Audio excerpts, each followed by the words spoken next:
Some mistakes can be forgiven with a simple apology. Others will cost you your entire career in less than 5 minutes. The words hung in the recycled air of the first-class cabin like a prophecy. The flight crew of SkyEdge Airlines Flight 719 had no idea they were about to become living proof of this harsh truth. They saw a black woman dressed in understated clothing, plain black cashmere sweater, tailored grey slacks, comfortable leather loafers, and decided she didn't belong among their premium passengers. What followed was a cascade of assumptions, prejudice, and public humiliation, each misstep driving them deeper into professional ruin. The crew thought they were simply asserting their authority over an uppity passenger. They had no way of knowing they were confronting Dr. Maya Reynolds, a technological innovator and industrial titan who just 72 hours earlier had secretly acquired their entire airline through a quiet holding company. The acquisition wouldn't be public knowledge for another 2 weeks. They believed they were following protocol. In reality, they were orchestrating their own spectacular dismissal. For Dr. Reynolds, this wasn't just another instance of prejudice to endure something she'd grown wearily accustomed to despite her accomplishments. This was an unexpected inspection of her newest asset, a real-time evaluation of the company's culture and customer service. What she witnessed would demand immediate and decisive correction. The flight attendants couldn't have known that their casual prejudice would trigger a corporate earthquake, that their dismissive glances would be evaluated with the same exacting precision this woman applied to aerospace engineering and billion-dollar acquisitions. They couldn't have anticipated that their routine morning flight would end with them being escorted from the aircraft stripped of their credentials, their careers in free fall. In the span of 5 devastating minutes, they would learn a lesson about power, prejudice, and consequences that no training manual could have prepared them for. They would discover too late that true authority isn't measured by a uniform or a position, but by character and conduct. And they would learn that sometimes the person you attempt to diminish might be the very one who signs your paychecks. This is the story of how a flight crew's worst day became a masterclass in accountability, how casual bias met its match in calm, calculated justice, and how one woman used her power not for revenge, but for necessary correction. Fasten your seatbelts. This flight is about to encounter severe turbulence. Dr. Maya Reynolds didn't look like a woman who could liquidate a Fortune 500 company with a single phone call. That was by design. Her shoulder-length locks were pulled back in a simple, elegant style that emphasized her keen brown eyes and high cheekbones. At 45, the fine lines around her eyes spoke of experience rather than age, the kind of experience that came from building something remarkable from nothing. Her posture was straight but relaxed, confident, without aggression, the bearing of someone who no longer needed to prove her worth to anyone. Today she had chosen comfort over corporate armor. The cashmere sweater, tailored slacks, and handcrafted Italian loafers she preferred when not attending board meetings or governmental briefings. The only hint of her true status was the watch adorning her left wrist, a Patek Philippe Nautilus in stainless steel, its blue face catching the terminal lights as she checked the time. It had been a gift to herself after Horizon Dynamics secured its first billion-dollar defense contract 5 years ago. Maya had never been one for ostentatious displays of wealth. The daughter of a high school teacher and a postal worker from Baltimore, she had navigated Yale on a full scholarship, often the only black woman in her advanced engineering courses. Those years had taught her that brilliance alone wasn't enough. You needed to be twice as prepared, 3 times as confident, and infinitely more resilient than your peers. Dr. Reynolds, a voice interrupted her thoughts. I've just received confirmation that your jet will be grounded for at least another 9 hours. The avionics upgrade is taking longer than expected. Dominic Martinez, her chief of staff for the past 12 years, stood before her tablet, in hand, his expression apologetic but composed. At 38, Dominic had been with Maya since Horizon Dynamics was operating out of a converted warehouse in Baltimore. His loyalty was matched only by his efficiency. I've looked into charter options, he continued, but the earliest we could arrange would get you to New York 3 hours after your meeting with the Pentagon procurement team. Maya nodded, her mind already calculating alternatives. What about commercial, she asked, glancing at the departure board. Dominic tapped his tablet. Sky Edge has a direct flight, leaving in 90 minutes. First class is available. A slight smile tugged at Maya's lips. Sky Edge, she repeated softly. The irony wasn't lost on either of them. SkyEdge Airlines, a boutique carrier known for its premium service and sleek branding, had become a wholly owned subsidiary of Horizon Dynamics just 3 days ago. The acquisition had been executed through a holding company with Maya's name kept deliberately absent from all paperwork. The merger wouldn't be announced for another 2 weeks after regulatory approval was finalized. Book it, she said. Seat 1A if it's available. I could use the legroom. Dominic's fingers moved across his screen. Are you sure I could arrange for them to know? No, Maya cut him off gently. I want the standard passenger experience. Consider this an unscheduled inspection. He nodded understanding immediately. Maya had built Horizon Dynamics on the principle that leadership required direct knowledge of operations. She regularly visited manufacturing floors, unannounced flew on test aircraft, and spent time with entry-level employees. This impromptu flight would provide valuable insight into her newest acquisition. As Dominic departed, Maya returned her attention to the bustling terminal. Below on the tarmac, a choreography of vehicles and personnel moved with practiced precision. To Maya, every system was fascinating, a collection of processes that could be optimized or, if necessary, completely reimagined. It was this perspective that had transformed Horizon Dynamics from a startup into a technological powerhouse that now employed over 15,000 people worldwide. She watched a SkyEdge Boeing 737 taxi toward its gate, its distinctive blue and silver livery gleaming in the morning sun. Soon that plane and all others in the fleet would bear the subtle mark of Horizon ownership.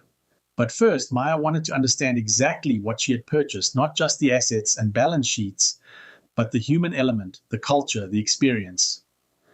Little did she know just how revealing this inspection would be. The SkyEdge Premium Lounge at LAX Terminal 4 offered a calculated refuge from the airport chaos. Muted grey walls, navy blue leather chairs, and hardwood floors created an atmosphere of understated luxury. Floor-to-ceiling windows revealed the ceaseless ballet of aircraft arrivals and departures, a reminder of the technical precision underlying air travel. Maya chose a seat by the windows away from the busier areas. She placed her leather messenger bag beside her and requested still water instead of the offered champagne. Her attention immediately turned to the operational choreography outside, where ground crews serviced an incoming aircraft with practiced efficiency. Impressive, isn't it? A voice came from her left. Maya turned to find an older white man in a Brooks Brothers suit gesturing toward the window. The logistics, he continued, moving thousands of people across the country every day. It's a complex adaptive system, Maya agreed. Multiple interdependent elements working toward a common goal. I'm Gerald Williams, he offered, extending his hand. Regional VP for Bancroft Financial. Maya Reynolds, she replied, accepting the handshake with a firm grip but offering no further details. Heading to New York, Gerald asked. Yes. Business meeting. What line of work are you in? He inquired, settling into the adjacent chair uninvited. Aerospace technology. She replied simply. Fascinating field. My nephew is studying engineering at Cal Poly. He paused, studying her. You don't strike me as an engineer, though. Maya raised an eyebrow slightly. What does an engineer look like, Mr. Williams? The question hung in the air. Gerald shifted uncomfortably. I just meant, well, you know, the stereotype, awkward guys with pocket protectors. Stereotypes rarely serve us well. Maya observed her tone neutral but pointed. Before Gerald could respond, the lounge's sound system announced boarding for SkyEdge Flight 718. Maya gathered her bag and stood. That's my flight. Safe travels, Mr. Williams. She moved toward the exit, leaving Gerald with an expression of confused embarrassment. It was a minor interaction, but it reinforced a reality Maya had navigated her entire career assumptions made on appearance alone. Maya followed the signs to Gate 42, where a Boeing 737-900 waited in the morning light. The gate area buzzed with pre-boarding energy as she approached the priority lane. A young gate agent, his name tag read. Thomas greeted her with a professional smile. Good morning. May I see your boarding pass, please? Maya held up her phone displaying the digital pass with seat 1A clearly indicated. Thomas scanned it efficiently. Thank you, Dr. Reynolds. You're all set for seat 1A. We're boarding now through the forward door. Have a pleasant flight. The interaction was exactly as it should be. Professional, efficient, courteous. As Maya proceeded down the jet bridge, her mind catalogued observations about her newest acquisition. So far, the ground experience had been satisfactory, not exceptional, but solid. As she approached the aircraft door, Maya could hear voices from within the galley. Two flight attendants were engaged in conversation, their tones hushed but tense. And I told him, if you think I'm working a double to cover Melissa's sick day. Again, you've got another thing coming, one voice said, sharp with irritation. Victoria, he's the scheduling manager. You can't just, the second voice began, only to be cut off. I've been with this airline for 20 years, Elena. I know how to handle scheduling. Now help me finish this setup before they start boarding. Maya took a final breath of the jet bridge air, steeling herself for the transition from observer to participant. In moments, she would step aboard her newest acquisition as an anonymous passenger. What she would discover in the next few minutes would alter the trajectory of multiple careers, including her own. The threshold between jet bridge and aircraft marked more than a physical transition. For Maya, it represented the boundary between theory and practice, between acquisition paperwork and operational reality. As she stepped from the carpeted jet bridge onto the polished floor of the aircraft galley, the atmosphere shifted palpably. Gone was the hushed refinement of the premium lounge. In its place was a space charged with tension, efficiency, and hierarchies both official and unspoken. The galley gleamed with stainless steel and composite surfaces, the narrow confines packed with service carts, safety equipment, and two flight attendants whose conversation ceased abruptly at her appearance. Welcome aboard, said the younger of the two, a Hispanic woman in her mid-20s, whose name tag identified her as Elena Rodriguez.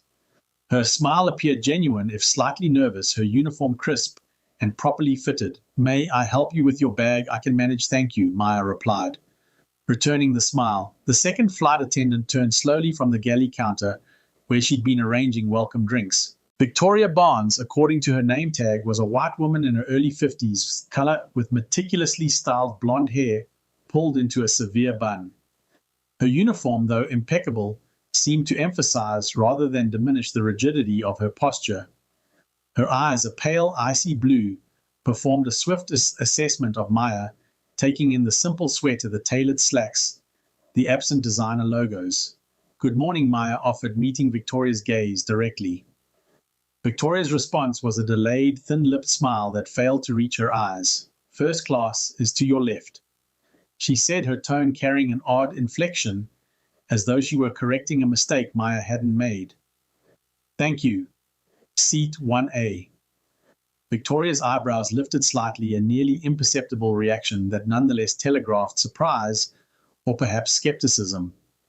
She made no move to step aside, effectively blocking the narrow entrance to the first-class cabin. May I see your boarding pass? The question came with a particular emphasis that transformed a routine request into something more pointed. Maya held up her phone, displaying the digital pass with seat 1A clearly indicated. The same pass that had been verified moments ago by Thomas at the gate. Victoria squinted at it, her lips pursed in what appeared to be theatrical concentration. There might be a mistake. I don't believe so, Maya replied calmly. The gate agent just confirmed it. Victoria gave a dismissive wave. The system's been acting up all morning. Things get jumbled. She gestured vaguely toward the main cabin. Economy boarding is to the right through the main cabin. The implication was unmistakable, delivered with the casual confidence of someone accustomed to their judgment, going unchallenged. In that moment, Victoria Barnes had taken one look at Maya Reynolds and decided, you don't belong here. Maya felt a familiar tightening in her chest, not anxiety, but a weary recognition. This moment in various forms had been a recurring feature of her professional life. From the Yale engineering department to corporate boardrooms, from luxury car dealerships to five-star hotels, she had encountered the same assumption that her presence in spaces of privilege required explanation or justification. Behind Maya, Elena shifted uncomfortably. Her eyes darted between the passenger and her senior colleague, a subtle conflict playing across her features. This wasn't the first time she'd witnessed Victoria's selective verification process, but previous attempts to intervene had earned her sharp reprimands about knowing her place. My boarding pass clearly indicates first class seat 1A. Maya stated, her voice maintaining its even tone. She refused to provide Victoria the satisfaction of seeing her ruffled. If you scan it, you'll confirm it's correct. Victoria released a short, sharp sigh, the sound of profound exasperation, as if Maya were a difficult child rather than a paying premium passenger. Honey, I've been doing this for 20 years. I can tell when there's a mix-up. She made a move to physically direct Maya toward the economy cabin. The first-class cabin is fully booked. Now, if you'll just move along and let the other passengers board. Maya didn't raise her voice. She didn't shift her posture. She simply remained where she stood, creating an immovable object in the narrow galley. My seat is 1A. She repeated, her voice now carrying a quiet authority that made Elena take an involuntary step back. I will not be moving to the economy cabin. Please scan my pass or get your purser. The word purser seemed to activate something in Victoria's demeanor. It was a challenge to her authority, using airline terminology that passengers typically didn't employ. Her face, already pinched with irritation, tightened further into a mask of condescension. Fine, she snapped, pulling a scanner from her belt. She took Maya's phone with unnecessary force, a small but deliberate physical aggression, and scanned the code with theatrical flourish. The device beeped, a green light flashed, confirming what Maya already knew. For a split second, Victoria's composure faltered. The scanner had verified Dr. M. Reynolds' seat 1A. But admitting error was apparently not in Victoria's professional repertoire. Prejudice, once engaged, creates its own momentum, manufacturing justifications when facts prove inconvenient. Like I said, the system's faulty, Victoria muttered, returning the phone, without making eye contact. That seat is already occupied. You'll have to speak with the gate agent. This was a lie, and they both knew it. First-class passengers were only just beginning to board behind Maya. The cabin was mostly empty. Before Maya could respond, a man in his late 40s approached from within the cabin. His name tag identified him as Richard Wilson Purser. He had thinning grey hair and the weary demeanor of someone who had seen too many passenger conflicts to maintain genuine enthusiasm for resolution. Is there a problem here, Victoria? He asked, his eyes moving between his colleague and Maya. This passenger, Victoria replied, loading the word with unmistakable disdain, is insisting her seat is in first class, but it's already taken. Her pass is clearly the result of a glitch. Richard looked at Maya, his expression one of practiced sympathy that contained no actual empathy. He didn't question Victoria's assertion. He didn't ask to see the boarding pass himself. He accepted her version without hesitation. Ma'am, he began, his voice dripping with disingenuous concern. I understand this must be frustrating. These things happen. Why don't we go back to the gate and get this sorted out? We can't hold up the boarding process. They had formed a united front of dismissal. They weren't trying to solve a problem. They were trying to remove one. And in their eyes, the problem was her. Maya looked from Victoria's smug expression to Richard's false sympathy, then at Eleanor, who was staring at her shoes, a silent portrait of complicity. In that moment, Maya's objective shifted. This was no longer about getting to her seat. It was about witnessing a fundamental failure within a company. She now owned a cultural rot that started with customer-facing staff and extended apparently to leadership. No, she said, her voice soft but resonant in the confined space. We won't be going back to the gate. We will be sorting this out right here. The standoff had created a bottleneck. Behind Maya first, and business class passengers were accumulating in the jet bridge, their murmurs forming a rising tide of impatience. A man in an expensive suit huffed audibly. A woman with designer sunglasses peered around Maya, lips pursed in annoyance. Victoria and Richard were counting on this public pressure to force Maya's capitulation. Humiliation was a powerful tool to make someone back down. But Maya Reynolds hadn't built a multi-billion-dollar aerospace company by backing down. Richard Maya said, addressing the purser directly, and using his name with deliberate precision. Let's approach this logically. The seat in question is 1A. The cabin is not yet full. The simplest solution is for me to walk to my seat. If, as Victoria claims, another passenger is physically occupying it, we can address that then. Does that not seem reasonable? Her calm, rational approach seemed to momentarily disarm Richard. He glanced at Victoria, uncertainty flickering across his features. But Victoria was already doubling down on her fabrication. The passenger in that seat is a Platinum Medallion member, she declared, inventing a new detail. He was pre-boarded. We can't just ask him to move. It's against policy to inconvenience a premier customer. The implication was crystal clear. The phantom passenger who didn't exist was more important, more legitimate than the black woman standing before them. From behind Maya, an unexpected voice cut through the tension. That's ridiculous. A white man in his 30s with a tech company logo on his polo shirt stepped forward. I've been a platinum member for 5 years, and there's no such policy about not being asked to move from the wrong seat. Victoria's eyes widened at this unexpected challenge from someone who, in her worldview, should have been an ally. Sir, this doesn't concern. I think it does, he interrupted. You're holding up boarding for everyone based on what appears to be completely fabricated policy.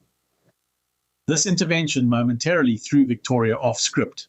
She glanced at Richard, expecting support, but found him suddenly preoccupied with adjusting his tie. I see, Maya said, a thoughtful expression settling on her face. She was no longer just a participant in this interaction. She was diagnosing a problem within her newest corporate acquisition. So SkyEdge's policy is to trust verbal claims over verified digitally scanned boarding passes. Her question hung in the air, sharp and incisive. It wasn't an emotional outburst, it was a cross-examination. Eleanor flinched visibly. Richard's face reddened as he found himself suddenly off script. He was accustomed to following a predetermined protocol for passenger interactions, and this passenger was refusing to play her assigned role. It's a complicated situation, he stammered.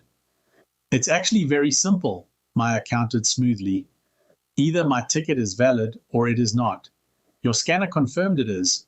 Therefore, I am entitled to my seat. She paused, maintaining direct eye contact with Richard. Now I will not hold up boarding any longer. I am going to walk to seat 1A. With a calm, deliberate grace that spoke of years commanding boardrooms and government briefings, Maya stepped past Victoria's shoulder and into the first-class cabin. The effect was like a stone dropped into still water ripples of disruption expanding outward. Victoria gasped, outraged at this breach of her perceived authority. Ma'am, you cannot stop right there. Maya ignored her. The first-class cabin of the SkyEdge 77900 was configured in a spacious layout. Row 1 had 4 seats, 1A and 1B on the left side of the aisle, 1C and 1D on the right. She turned left. A white man in his late 50s with a ruddy complexion, wearing a rumpled business shirt, was indeed sitting near the window. He occupied seat 1B. Seat 1A. The aisle seat directly adjacent was completely, undeniably empty. A pristine blanket and pillow set, still sealed in plastic, sat on the plush leather. Maya stopped beside the empty seat and turned to face the crew who had followed her into the cabin. Her expression remained neutral, but her eyes were piercing. She didn't say a word. She didn't need to. The empty seat spoke for her. The man in 1B, William Harrison, according to the flight manifest Maya would later review, looked up from his phone, annoyed at the commotion. He glanced from Maya to the flight attendants, a smirk playing on his lips, clearly enjoying the drama, despite his inconvenience. What's the problem here? Harrison asked loudly, his voice carrying a hint of entitlement. I paid for 1 seat, not 2. Is that what this is about?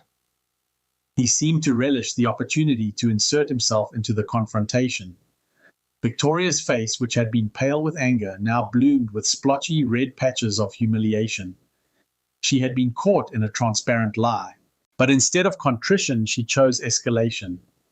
That is his seat, she insisted, her voice becoming shrill. He needs the extra space. We were saving it for him. It was an absurd, desperate fabrication. Even Harrison looked baffled by this claim.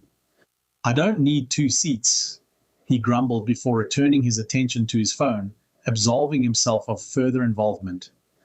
Richard stepped forward, sensing that control of the situation was slipping away entirely. This was no longer a minor inconvenience. It was becoming an incident that might require documentation and review. Ma'am, he said, his voice taking on a harder, more authoritative tone. I'm going to have to ask you to step back into the galley with us. You're creating a disturbance.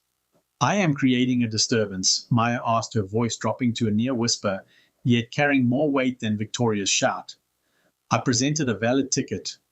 I was denied entry to my cabin. I was lied to repeatedly. And now I'm being accused of causing a disturbance for quietly attempting to take the seat I paid for. She paused, allowing the absurdity to sink in. Tell me, Richard, how do you think this situation appears to the other passengers? She gestured subtly with her head. The other first-class passengers were now all watching, their expressions ranging from discomfort to thinly veiled amusement to outright indignation on her behalf. They were witnessing a power struggle and the crew was losing badly. This is completely unacceptable, remarked an older black woman from C3C, no longer willing to remain silent. I've seen this kind of treatment before. A white businessman in his 40s from across the aisle shook his head in disgust. Just let us sit down so we can all get to New York on time. Not everyone was sympathetic, however. A middle-aged white woman in expensive jewelry muttered to her husband, "These people always want to make everything about race." The cabin had become a microcosm of societal attitudes, with reactions as varied as the passengers themselves. But the majority sentiment was clear. The crew's behavior was indefensible. This was the final straw for Victoria. Her professional veneer, already cracked, shattered completely.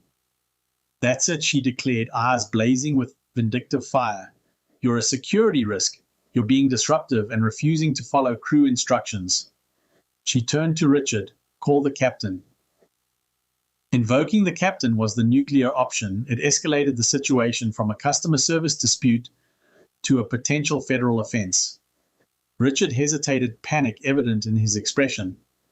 This was spiraling far beyond a simple seating mix-up, but Victoria's dominant personality once again prevailed. He nodded grimly and reached for the intercom phone near the front of the cabin. Captain Parker, this is Richard. We have a situation in the first-class cabin. A passenger is refusing to cooperate and is creating a security concern. Maya stood perfectly still, a pillar of calm amid the escalating chaos. She watched them. She observed. She recorded every word, every action, every failure of process and professional conduct. This was no longer just an incident. It was data, valuable information about the company she had just acquired, and the findings were damning. A heavy silence descended upon the first-class cabin as passengers awaited the captain's arrival. The air seemed charged with anticipation, like the atmosphere before a thunderstorm. Maya remained standing beside seat 1A, her posture relaxed but resolute. She made no attempt to sit, understanding that this confrontation had evolved beyond a simple seating dispute. It had become a test of competing authorities and a revealing diagnostic of SkyEdge's organizational culture. Victoria stood with arms crossed, her expression a mixture of vindictive satisfaction and lingering humiliation. Richard hovered nearby, his eyes darting between Maya, the gathering passengers in the aisle, and the cockpit door, his entire demeanor broadcasting discomfort with the situation he had helped escalate. Elena remained in the galley, visible through the doorway, her face a portrait of conflicted emotions. Several times she opened her mouth as if to speak, only to close it again without uttering a word. Her mind raced with memories of the last junior flight attendant who had contradicted Victoria during a passenger dispute. The woman had been assigned the worst schedules for months afterward until she eventually quit. William Harrison in seat 1B had set aside his phone and was now watching the scene with undisguised interest. His earlier smirk had been replaced by a look of growing discomfort as he realized the gravity of the situation unfolding beside him. "This is getting out of hand," he muttered loud enough for those nearby to hear. "She clearly has a ticket for this seat." The cockpit door opened with a distinctive pneumatic hiss. Captain Andrew Parker emerged, his tall frame filling the narrow space. At 59, he carried himself with the confident authority of someone accustomed to commanding not just aircraft, but situations. His silver hair was precisely trimmed, his uniform immaculate, his expression one of controlled irritation. He didn't look at Maya initially. Instead, his eyes went directly to his crew. "What's the problem here?" he asked, his voice a low rumble that expected immediate deference. Captain Victoria said, stepping forward eagerly. This woman forced her way into the cabin. "She doesn't have a valid ticket for this seat, and she's refusing to deplane when asked. She's becoming aggressive." The fabrications were now so flagrant, so divorced from reality, that Maya almost felt a perverse fascination with Victoria's commitment to her narrative. It required a special kind of audacity to lie so boldly when multiple witnesses could contradict her version of events.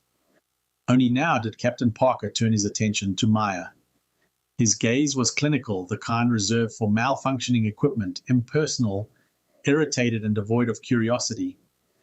He saw what Victoria and Richard saw, not a person deserving of fair treatment, but a problem to be efficiently eliminated. "Ma'am," he said, not bothering to ask for her side of the story or inquire about facts, "my crew has informed me of the situation. We're on a tight schedule. You have two options. You can accept a seat in Economy Plus, or you will have to leave the aircraft. We can have you rebooked on a later flight." "What's it going to be?" The entire crew stood behind him, a united front of institutional authority. Victoria looked triumphant. Richard appeared relieved to have passed responsibility upward. Eleanor seemed to be trying to make herself invisible, her eyes fixed on the floor. Maya regarded the captain's impassive face with quiet assessment. He hadn't investigated. He hadn't asked for evidence. He had accepted the most biased, least rational version of events because it was the path of least resistance. He was the final and most critical failure in Skage's chain of command. For a brief moment, Maya felt a surprising impulse to acquiesce, not out of intimidation, but from the bone-deep weariness of fighting the same battle in different forms throughout her life.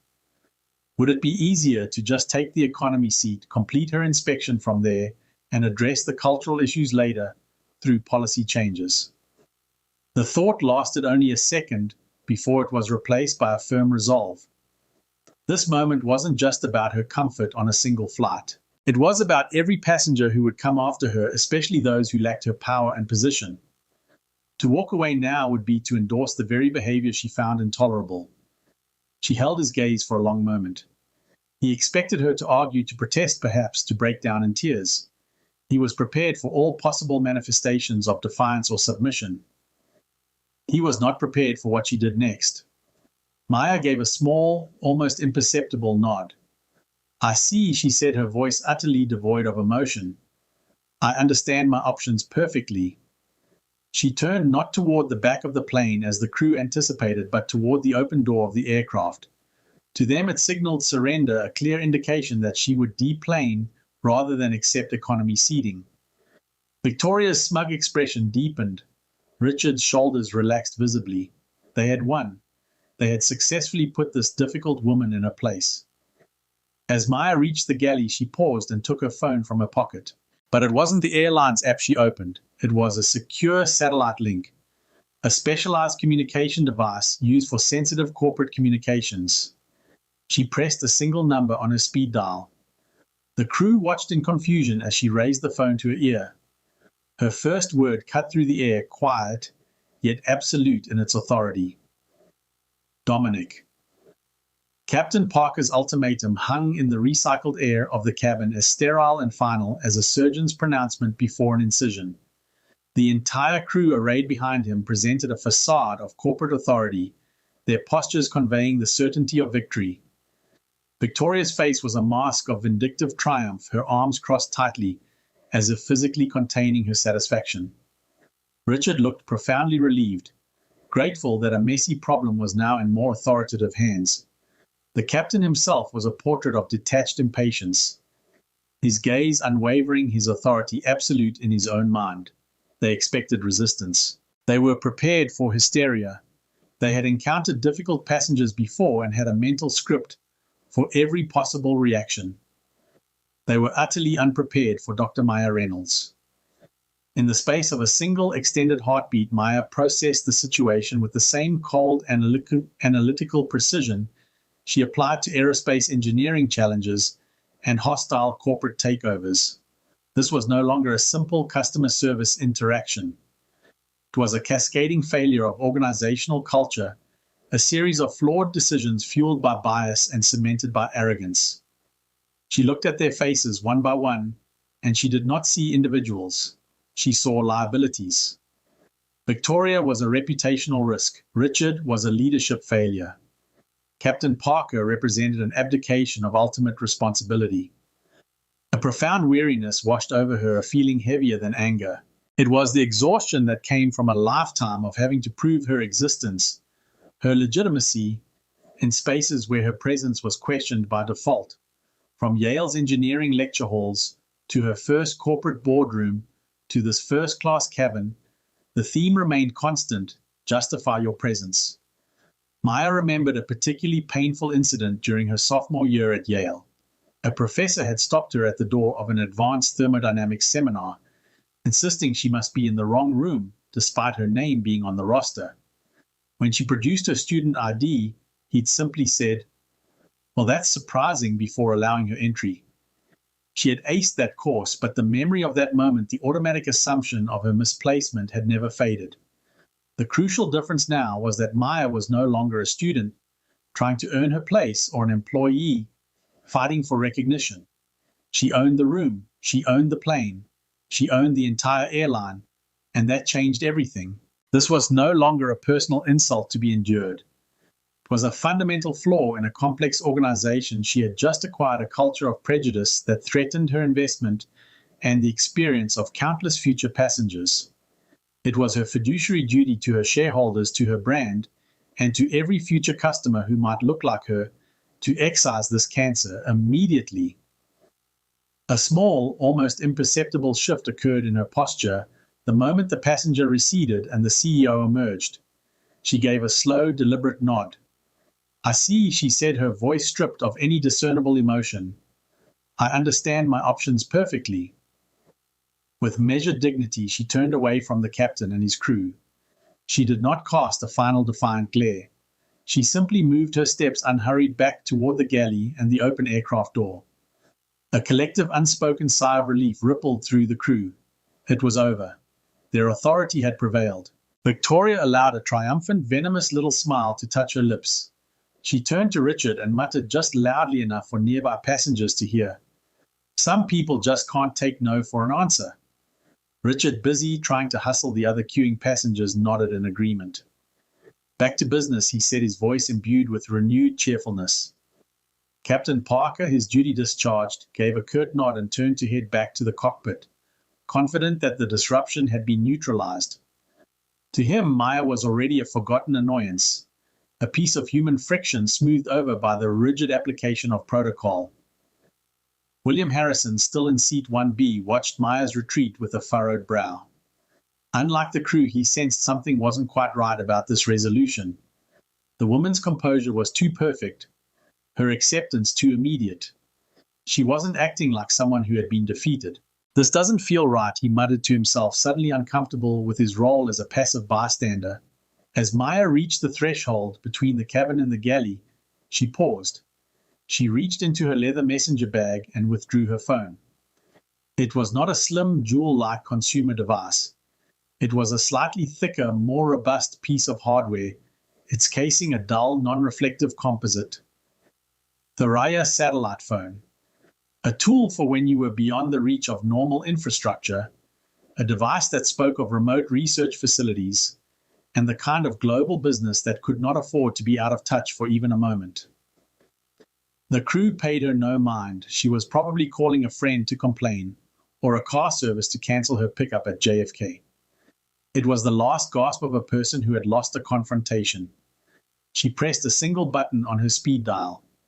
The call connected almost instantly with a faint electronic hiss, unique to satellite connections: Dominic. The name was spoken quietly, yet it possessed a resonant clarity.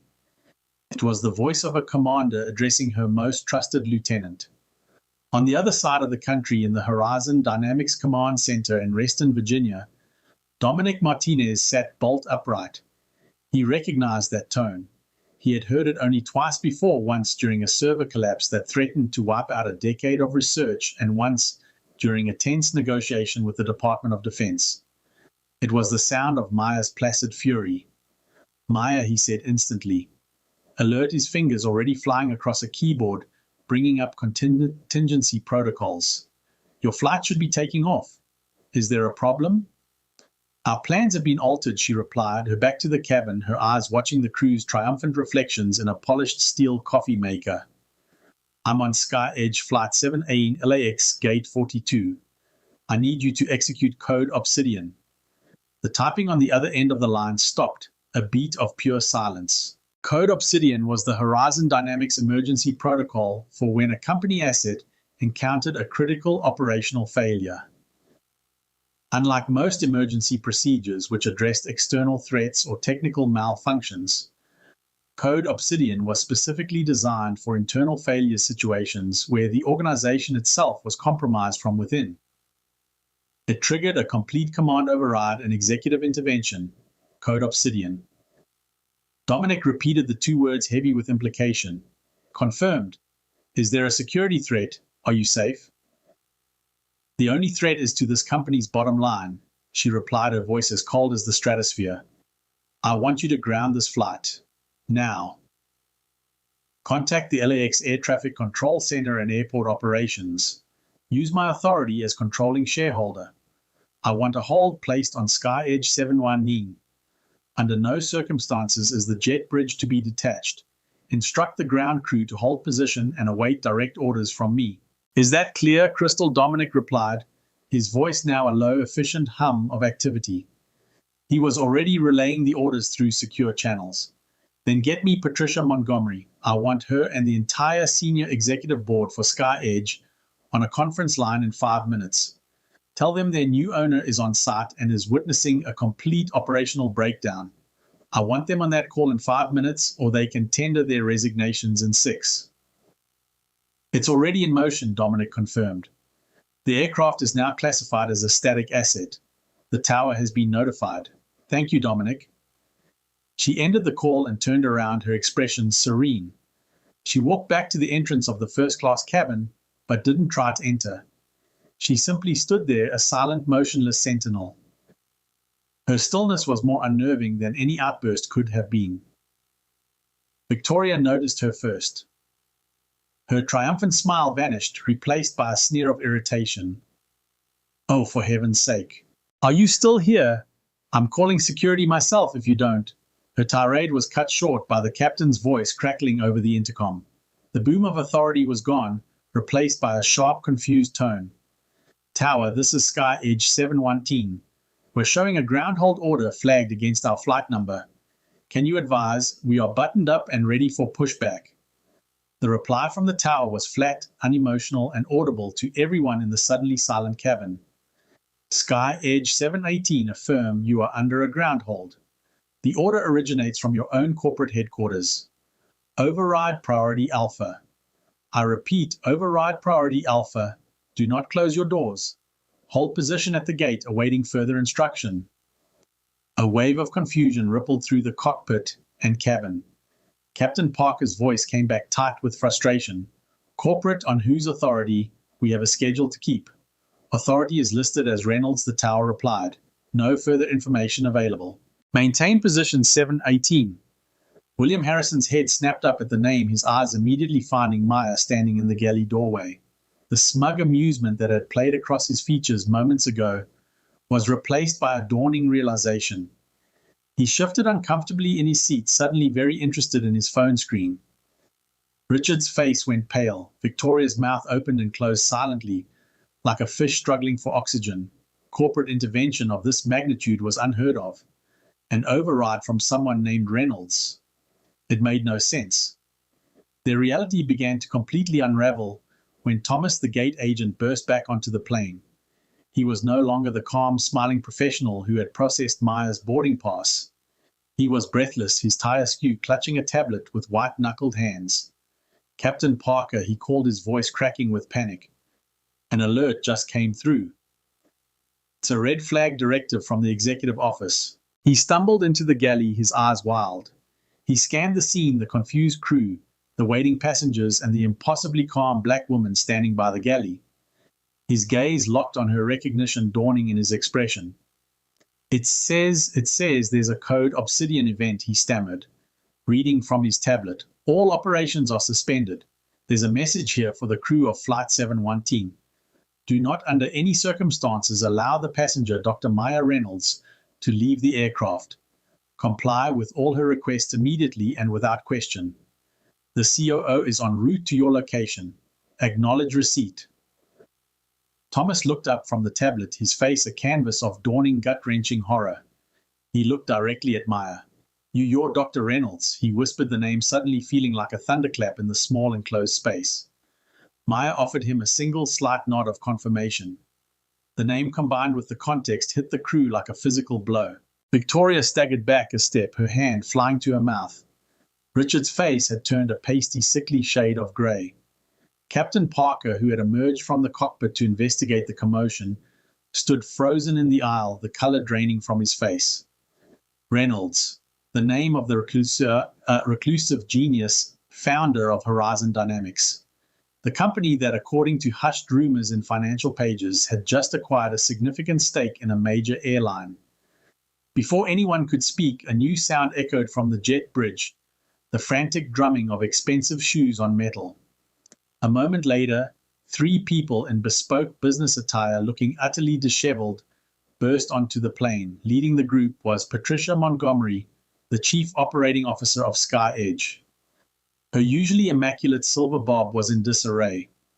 Her face was slick with perspiration, and her eyes were wide with the terror Maya had only ever seen on executives who were about to lose hundreds of millions of dollars. Patricia didn't see the crew, she didn't see the passengers. Her eyes scanned the galley and locked onto Maya with the desperate homing instinct of a person spotting a rescue ship in a hurricane. Dr. Reynolds, she gasped, skidding to a halt in front of her. She was so out of breath she had to lean against the bulkhead. Dr. Reynolds, my God, I came as soon as I got the call. I am so profoundly sorry. There has been a catastrophic misunderstanding. Her panicked, groveling apology was the final damning piece of evidence. It was the sound of a corporate officer bowing to the true source of power. The crew stared their minds, refusing to compute the scene unfolding before them. Victoria looked from her terrified COO to the woman she had called Honey, the woman she had tried to banish to the back of the plane. She saw the simple cashmere sweater, the elegant loafers, the understated watch that probably cost more than her annual salary. She had seen a problem to be dismissed. She now understood she had been standing before the source of all authority, and she had spat in its face. The smugness, the anger, the condescension, it all curdled into a cold, heavy dread that settled deep in her stomach. They hadn't just made a mistake. They had committed professional suicide. The silence that descended upon the aircraft galley was a living entity, thick and suffocating.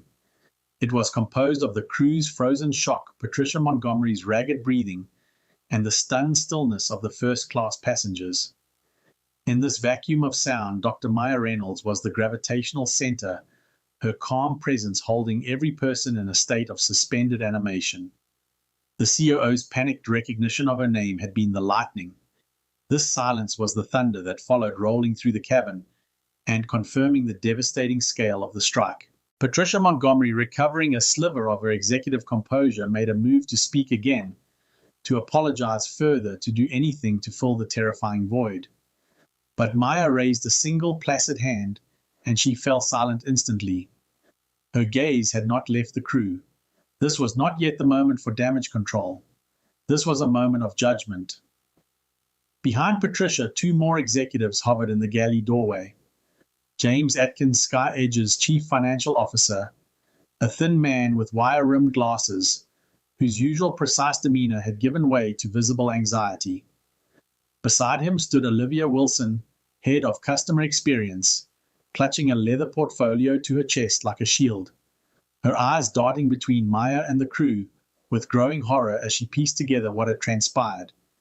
Maya took a single step forward, and the 4 employees of her newly acquired company flinched as if she had brandished a weapon.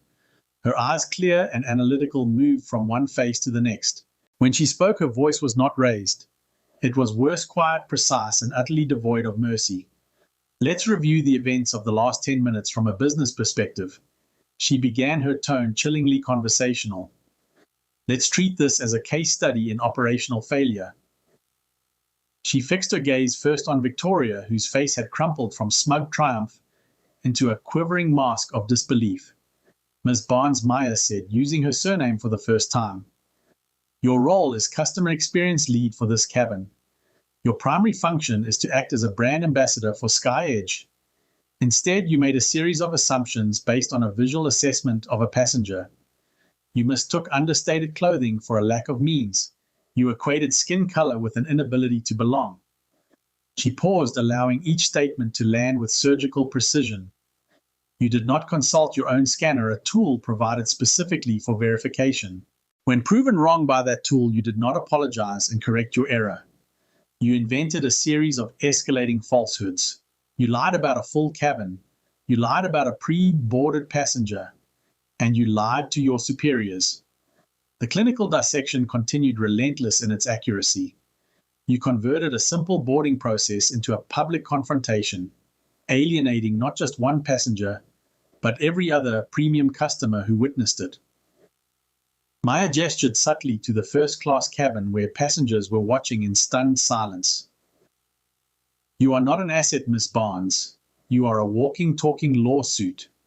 You are a catastrophic liability to the brand I now own. Victoria opened her mouth, a choked sob escaping. No, it wasn't like that. I swear it was just a misunderstanding.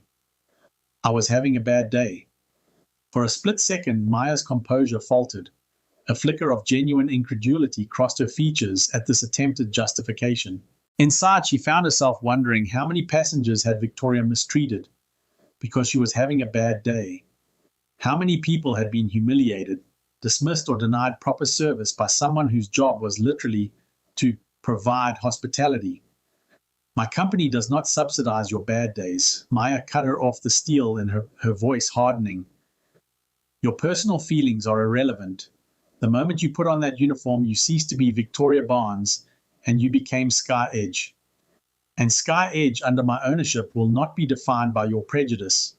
There is no appeal. Her gaze shifted to Richard, who seemed to be physically shrinking into the bulkhead.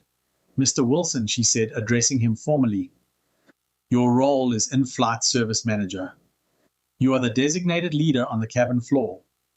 Your function when faced with a conflict is to de-escalate, investigate, and resolve. You did the precise opposite on all three counts. Richard's eyes remained fixed on the floor, unable to meet her gaze. You did not ask to see my boarding pass. You did not consult the passenger manifest. You did not question the increasingly illogical claims of your subordinate. You accepted her narrative without a moment's hesitation because it was the easiest path. You chose the comfort of complicity over the duty of leadership. She leaned slightly forward, ensuring her next words could not be missed. A leader who does not question, who does not verify, is merely a follower in a nicer uniform. Your failure is in some ways more dangerous than Ms. Barnes's. She is a source of poison. You have proven you are a willing conduit for it. Richard simply stared, his face ashen, his mouth agape. There was nothing to say. She had dissected his professional cowardice with surgical precision. Next, her eyes fell upon Captain Parker, who stood stiffly by the cockpit door, his face a frozen mask of indignation. He was a man accustomed to absolute authority, and its sudden total evaporation had left him in a state of shock. And you, Captain, she said, her voice dropping even lower, carrying an edge of profound disappointment. You are the pilot in command. Federal aviation regulations grant you ultimate authority over this vessel and every soul on it.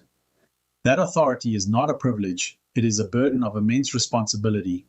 It requires sound judgment, impartiality, and a dedication to facts.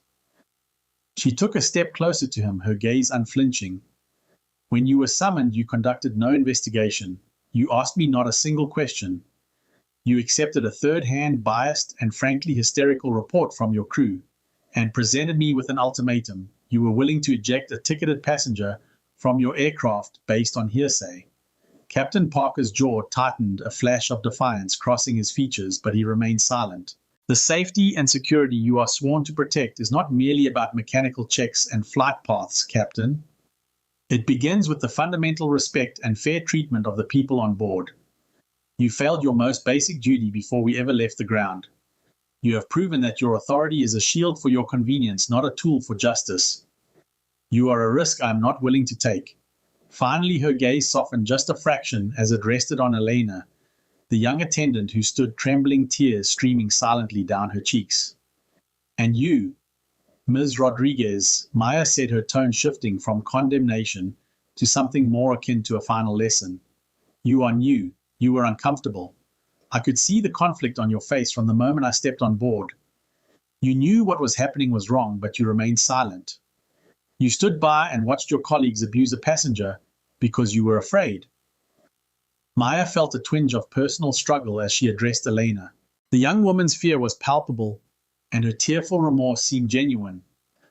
Maya herself had once been in positions where speaking up carried significant professional risk, but allowing that empathy to override accountability would undermine the very change she sought to create. Let this be the most important lesson you ever learn in your professional life. Silence in the face of injustice is a vote for the oppressor. Your inaction made you a part of this failure. I hope for your sake that wherever you go next, you remember the price of that silence. Elena tried to speak, her voice breaking. Dr. Reynolds, I wanted to... They would have, I know. Maya said, her tone softer but still firm. I understand the pressures and dynamics at play, but understanding doesn't equal excusing. There are always consequences for our choices, even when those choices are made under duress. Having delivered her verdict on each crew member, Maya took a steadying breath. She turned her full attention to Patricia Montgomery. The courtroom portion of the proceedings was over. The sentencing was about to begin. Ms. Montgomery, she stated, her voice returning to the cool, efficient tone of a chief executive. Effective immediately, the employment of Victoria Barnes, Richard Wilson, Captain Andrew Parker, and Elena Rodriguez with SkyEdge Airlines and any subsidiary of Horizon Dynamics is terminated for cause. Patricia nodded rapidly, her head bobbing like a dashboard ornament. Of course, Dr. Reynolds. Absolutely. Arrange for airport security to revoke their credentials and escort them from the premises now. Their final paychecks will be processed according to standard procedure, but there will be no severance. Is that understood? Perfectly, Patricia confirmed, already gesturing to her colleagues to make the necessary calls. The finality of the order was absolute. Victoria let out a full-throated sob, burying her face in her hands. Richard simply slumped against the wall, defeated. Captain Parker, however, bristled his shock, finally giving way to a surge of prideful anger. You can't just, he began. I can, Maya interrupted, her voice like ice. And I have. Your authority ended the moment you demonstrated you were unfit to wield it. Now please leave my aircraft. An airport security officer, already summoned by Thomas, stepped forward. This way, please, she said, her voice firm but neutral. One by one, the disgraced crew turned and walked the longest walk of their lives back down the jet bridge. Victoria was openly weeping. Richard looked like a ghost. Elena seemed utterly lost. Only Captain Parker held himself erect, his face a thunderous mask of fury, a deposed king being led into exile. With the crew gone, Maya turned back to Patricia Montgomery. The air was still charged with tension, but the immediate crisis was over. Now the strategic cleanup began. Patricia, she said, her tone shifting again, now that of a commander outlining a battle plan. This incident was not an anomaly. It was a symptom of a diseased culture. Your task is to cure it. The first-class cabin had fallen into a stunned silence. Passengers sat motionless in their seats, many still holding phones that had been recording the extraordinary scene. William Harrison in seat 1B had abandoned all pretense of disinterest and was openly staring, his earlier smirk replaced by an expression of amazed respect. I had no idea, he murmured, half to himself and half to Maya. The way they treated you was inexcusable. I should have said something sooner. Maya acknowledged his belated recognition with a slight nod, but offered no absolution. His earlier enjoyment of her humiliation hadn't escaped her notice. She stood in the center of the galley, her presence commanding the space in a way that no uniform or title could have achieved. Patricia Montgomery and her executive team huddled before her like courtiers awaiting a royal decree, their earlier panic now channeled into focused attention. I want a full top-to-bottom audit of your hiring and training protocols. Maya continued, her voice calm but unyielding. Focus specifically on implicit bias recognition and de-escalation techniques. I want that report on my desk by 9:00 a.m. Monday. Patricia nodded, tapping notes rapidly into her phone. Absolutely, Dr. Reynolds. I also want a review of every passenger complaint filed in the last 2 years that involved allegations of discrimination. I want to know how they were handled and by whom. Every incident, every response, every resolution. We'll pull the complete records, James Atkins, the CFO, interjected, eager to demonstrate his usefulness. Furthermore, Maya continued, you will draft a proposal for a new anonymous internal reporting system, a see something, say something policy that protects junior employees like Ms. Rodriguez from reprisal when they witness inappropriate conduct. I want employees to feel empowered to speak up next time, not paralyzed by fear of retaliation. She paused, making eye contact with each executive to ensure her message was unmistakable. Do you understand your directives? Yes. Dr. Reynolds? Patricia confirmed, her voice steadier now that she had clear tasks to focus on. A full audit, discrimination complaint review, and a new reporting system proposal. Monday, 9:00 a.m. Good, Maya said. Now address the passengers. Inform them of the delay and our resolution. We have inconvenienced them greatly. The brand must be seen taking full responsibility. Of course. Patricia nodded and reached for the intercom phone, her hand still trembling slightly. Maya finally walked past her into the now hushed first-class cabin and stopped at seat 1A. The pristine sealed blanket and pillow set were still there, a silent testament to the absurdity of the entire ordeal. She placed her leather messenger bag in the overhead compartment and slid into the plush seat. It was comfortable, spacious, and precisely what she had paid for. She looked across the aisle at Harrison in seat 1B. He was now staring at his phone with an intensity that suggested he was trying to achieve digital invisibility. He refused to meet her gaze. The woman behind him, however, caught Maya's eye and gave a small, almost imperceptible nod of respect. A moment later, Patricia Montgomery's voice, strained but regaining its corporate polish, filled the cabin. Ladies and gentlemen, this is SkyEdge's Chief Operating Officer, Patricia Montgomery. On behalf of our entire airline, I want to offer my most profound and sincere apology for the unacceptable delay you have experienced today. We had a crew-related service failure that did not meet the uncompromising standards SkyEdge aspires to uphold. She paused, her voice gaining strength as she continued. To express our gratitude for your patience and as an apology for this disruption, SkyEdge will be issuing a full refund of the ticket price for every passenger on this aircraft. Additionally, a voucher for a future complimentary round-trip flight in your purchased cabin class will be deposited into your travel accounts within 48 hours. A murmur of surprised approval rippled through the cabin. A full refund and a free flight was an unprecedented level of compensation, a clear signal that this was no ordinary service failure. A new dedicated flight crew is now boarding, and we expect to be on our way to New York as swiftly as possible. We thank you for your understanding and patience. As promised, a new crew filed in, led by a calm, sharp-eyed purser in her early 40s, Isabella Hernandez. According to her name tag, moved with a quiet, hyper-efficient energy, her face a mixture of professionalism and barely concealed awe. The new crew had clearly been briefed on the situation. Isabella approached Maya's seat, her posture respectful but not obsequious. Dr. Reynolds, she said softly, it is an honor to have you with us. Please let me know if there is anything, absolutely anything, you or your fellow passengers require. We are here to ensure your journey is safe and comfortable.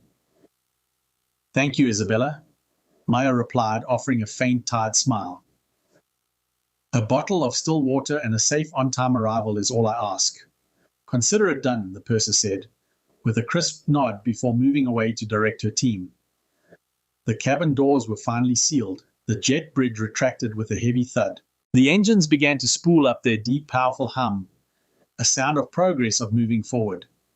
As the Boeing 737 pushed back from the gate and began its slow taxi toward the runway, Maya finally allowed herself to relax. She took out her tablet and pulled up the technical proposal she'd meant to review an hour ago, but she didn't read it. Instead, she looked out the window as the plane turned, accelerated, and lifted into the California sky. She felt no sense of victory, no thrill of revenge. There was only the grim, weary satisfaction of a critical problem identified and neutralized. The incident was a data point, a messy, ugly, but ultimately valuable piece of intelligence on the company she now had to reshape. The firings were not the end. They were merely the first necessary incision. The real work, rebuilding the culture, retraining the staff, and restoring the brand, started now. As she gazed out the window, Maya found herself thinking about Elena Rodriguez. The young flight attendant's fear had been genuine, her conflict visible. Perhaps there was potential there that had been stifled by a toxic environment. Perhaps under different leadership and with proper support, she might have found the courage to speak up. Maya made a mental note to have Dominic look into Elena's background and performance records. If the young woman showed promise, perhaps there might be a place for her elsewhere in the organization, not in customer-facing roles, but somewhere her experience could serve as a cautionary tale for others. That was the difference between retribution and reformation. The former sought only to punish. The latter aimed to build something better from the wreckage. The security officer, a tall woman with close-cropped hair and an impassive expression, gestured toward the jet bridge. "Ms. Barnes, Mr. Wilson, Mr. Parker, Ms. Rodriguez, this way, please." Victoria Barnes stood frozen, her makeup streaked with tears, the reality of her situation still not fully processed. "This is a mistake," she whispered more to herself than anyone around her. "This can't be happening." Richard Wilson moved mechanically, his earlier panic now replaced by a hollow resignation. 23 years with the airline gone in 10 minutes. His mortgage, his children's college funds, his retirement plans all suddenly cast into uncertainty. Captain Andrew Parker remained rigid, his jaw clenched so tightly that a muscle twitched visibly beneath his skin.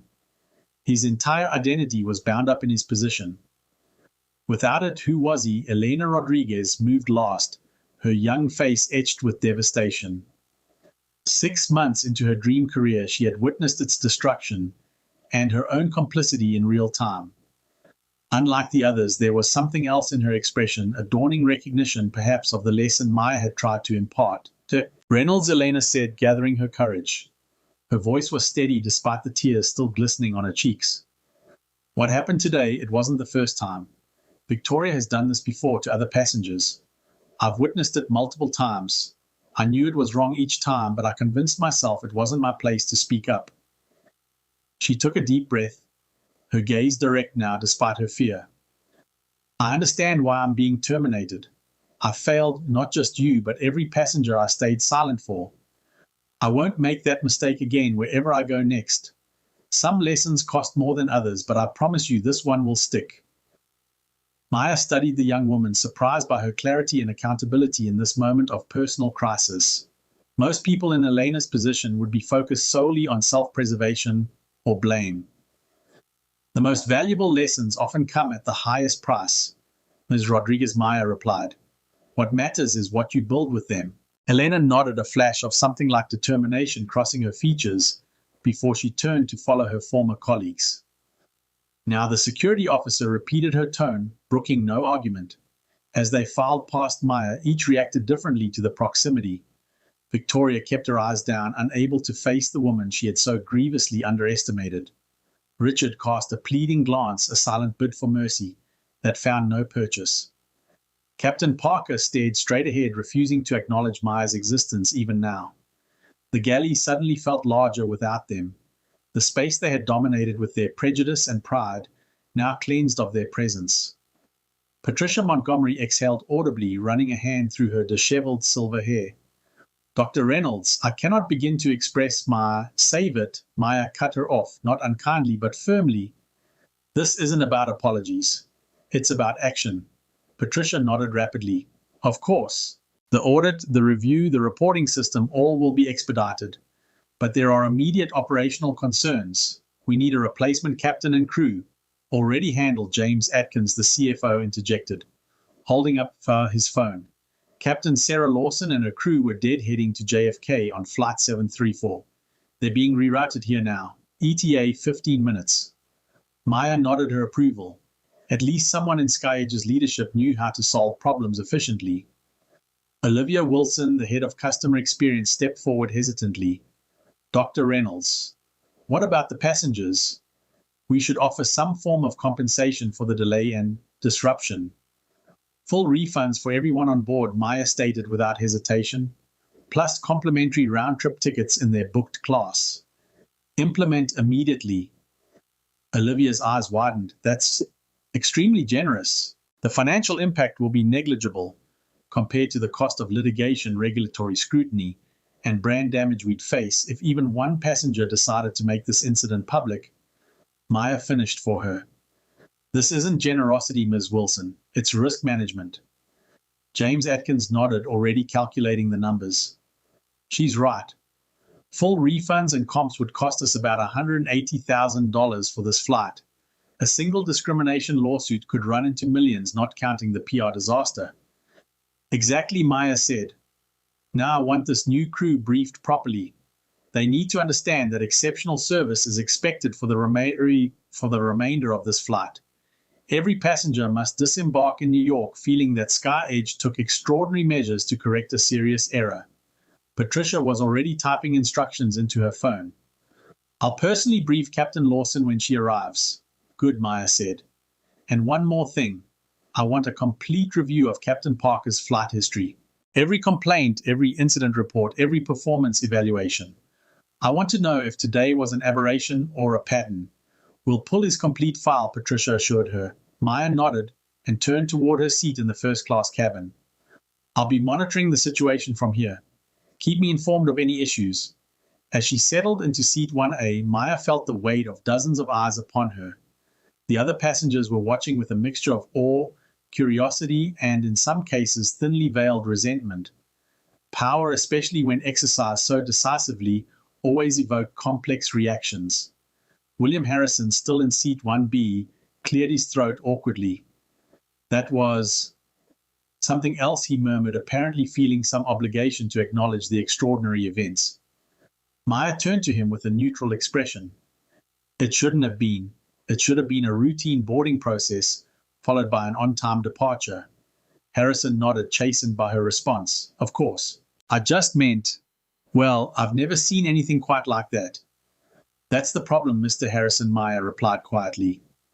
These incidents happen every day to people who don't have the power to make them stop. The only unusual aspect of today was the consequence. He had no response to that. After a moment of uncomfortable silence, he returned his attention to his phone, his earlier smirk nowhere to be seen. From behind, Maya heard a soft voice. Thank you. She turned to find a young black woman in seat 2A, leaning forward slightly. I've been in that situation, the woman continued, more times than I can count, but I never had the ability to do anything about it. Watching you, it was justice. Maya offered her a small, genuine smile, the first since the ordeal began. What's your name, Zoe? Zoe Taylor. I'm heading to a job interview in New York. What field, Zoe? Aerospace engineering, actually. I just finished my master's at Caltech. Maya reached into her bag and extracted a business card. A simple, elegant design with only her name, title, and contact information. She handed it to the younger woman. When you're done with your interview, call my office. We're always looking for talented engineers at Horizon Dynamics. Zoe's eyes widened as she read the card, recognition dawning. You're that Dr. Reynolds, the quantum propulsion pioneer? Maya nodded slightly. The very same. Your work on low-energy plasma containment changed the entire field, Zoe said, awe evident in her voice.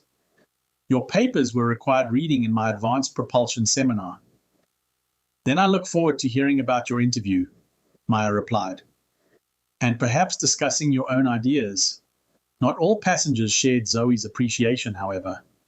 From across the aisle, Maya overheard a middle-aged white couple whispering. That was completely excessive, the woman murmured. She could have handled it privately later. Typical power trip, her husband agreed. Making a scene just because she can. Maya neither reacted nor responded to these comments. Their perspective was limited, their judgment uninformed. They had not experienced what she had experienced not just today, but throughout her life. They saw only the swift consequence, not the context that made it necessary. From her vantage point, Maya could observe the various reactions throughout the cabin. Some passengers seemed impressed, others uncomfortable, a few openly supportive, and a handful visibly disapproving. It was a microcosm of broader social attitudes, all contained within the confines of a first-class cabin. Their conversation was interrupted by Patricia Montgomery's return to the cabin. Dr. Reynolds, Captain Lawson, and her crew have arrived. They're completing the handover procedures now. We should be ready for departure in approximately 10 minutes. Excellent, Maya responded. And the former crew security is escorting them to the administrative offices for processing. Their credentials have been deactivated and Human Resources has been notified to prepare their final documentation. Maya nodded her approval. Keep me informed of any issues. As Patricia returned to the galley, Maya noticed a subtle shift in the cabin's atmosphere. The initial shock was fading, replaced by a collective recognition that they were witnessing something historic. A rare moment when power was used not for personal advancement or petty retribution, but for necessary correction. Outside the windows, ground crews moved with renewed urgency. Word had clearly spread throughout the airport operation that this flight now had the highest priority. Fueling was completed, baggage was secured, and catering supplies were loaded with exceptional efficiency. In the cockpit, Captain Sarah Lawson, a veteran pilot with an impeccable record, was methodically reviewing the flight plan. Unlike her predecessor, she understood that authority was earned through competence and character, not conferred by uniform and title. Isabella Hernandez, the new purser, moved through the cabin with quiet efficiency, checking on passengers, answering questions, and ensuring that every detail was addressed. Her team followed her lead, their service attentive without being obsequious. The cabin doors closed with a definitive thud. The jet bridge withdrew, and the aircraft began its push back from the gate. Maya felt a strange mixture of emotions as the engines spooled up to taxi power. There was no satisfaction in destroying careers, even those that deserved ending. There was only the grim determination to ensure that the culture that enabled such behavior was thoroughly reformed. As the aircraft taxied toward the runway, a secure message appeared on her phone from Dominic Regulatory. Filing for acquisition completion accelerated. PR team prepared for announcement. How soon do you want to go public? Maya considered briefly, then typed immediate. This incident has forced our hand. Better to control the narrative than respond to it. Draft announcement emphasizing our commitment to transforming the passenger experience through dignity and respect. She paused, then added, and look into Elena Rodriguez's record and background. If she shows promise, consider a position in the new corporate ethics program. Sometimes the most effective advocates for change are those who have witnessed the consequences of its absence. 6 months after the incident on Flight 719, Maya Reynolds stood at the podium in SkyEdge's newly redesigned training center in Dallas. Before her 200 employees, a mix of veterans and new hires, had gathered for the graduation ceremony of the company's Transformed Service Training Program. When we began this journey, Maya addressed the assembled staff. Many questioned whether the changes we proposed were realistic or sustainable. They wondered if excellence could truly become standard rather than exceptional. They asked if a company culture could be fundamentally reshaped in a matter of months. She gestured to the screens behind her, which displayed the latest performance metrics. Customer satisfaction scores up 31%, complaint rates down 47%, employee retention improved by 24%. These numbers provide one answer, but the real evidence is not in statistics, it's in the daily experiences of our passengers and in your renewed pride in the SkyEdge name. The training center itself symbolized the transformation that had occurred. Gone were the sterile corporate aesthetics and outdated service philosophies. In their place was a dynamic learning environment designed to prepare staff for real-world challenges, complete with simulation cabins and interactive scenario-based training. Leading the graduating class was Elena Rodriguez, who had not only accepted the position in the ethics department, but had subsequently developed a widely praised training module on bystander intervention based on her own experience. Her journey from silent witness to vocal advocate had become a powerful narrative within the company. True change is never easy, Maya continued. We faced resistance, skepticism, and occasionally outright opposition. Some long-time employees chose to leave rather than adapt to our new standards. Several managers initially tried to maintain the status quo through passive resistance. She paused, acknowledging the challenging reality of organizational transformation. The media questioned our methods. Competitors predicted our failure. Even some of our own executives doubted whether passengers would notice or care about the changes we were implementing. Those challenges had been substantial. Victoria Barnes and Captain Parker had both struggled to find employment in the industry after their terminations. Their wrongful termination lawsuits had been quickly dismissed when the full evidence of their conduct was presented. Industry analysts initially predicted that the excessive focus on customer experience would undermine profitability. But SkyEdge had weathered these storms. The Flight Attendants Union eventually became a partner in developing realistic standards after Maya demonstrated her commitment to supporting employees who upheld company values.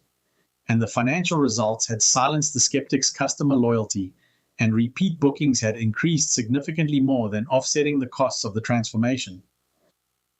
What we've built together over these months isn't just a better airline, Maya said, her voice resonating through the atrium. It's a model of what's possible when an organization truly aligns its practices with its values. When excellence isn't just a slogan, but a lived reality. In the front row sat Patricia Montgomery, who had embraced the transformation with unexpected vigor once she understood Maya's vision. Beside her was Isabella Hernandez, now Vice President of Service Operations, whose insights had proven invaluable in redesigning training and protocols.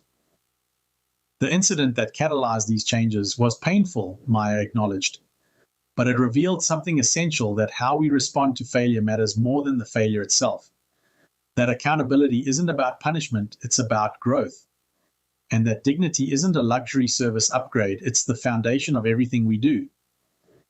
As she concluded her remarks, Maya spotted a familiar face in the audience: Zoe Taylor, the young engineer she had met on Flight 719, now leading a special projects team at Horizon Dynamics. Their eyes met briefly, a silent acknowledgement of how a single interaction had changed multiple trajectories. The SkyEdge that existed today was not the same company Maya had encountered in that first-class cabin 6 months ago. It had been transformed not through slogans or superficial policy changes, but through a fundamental recommitment to human dignity as its operational core. Every interaction matters, Maya said, gesturing to the company's new guiding principle displayed prominently on the wall. Not just for the passenger experiencing it, but for all of us who choose to be part of this organization. Thank you for making that choice. Thank you for your commitment to excellence. And thank you for proving that meaningful change is possible when we have the courage to demand it. This story isn't just about one CEO's experience with discrimination or one company's transformation. It's about the power we all have to stand up for what's right, to demand respect, and to create change in our own spheres of influence. If you've ever been in a situation where you felt powerless against prejudice, or watched injustice unfold without speaking up, let this be your reminder. Change begins with courage, and sometimes the most powerful response to disrespect is calm, unwavering dignity. Thank you for watching. If this story resonated with you, please hit that like button and subscribe to our channel for more powerful stories of justice and transformation. Share this video with someone who needs to be reminded of their own worth and power. Together we can build a world where respect isn't exceptional, it's expected.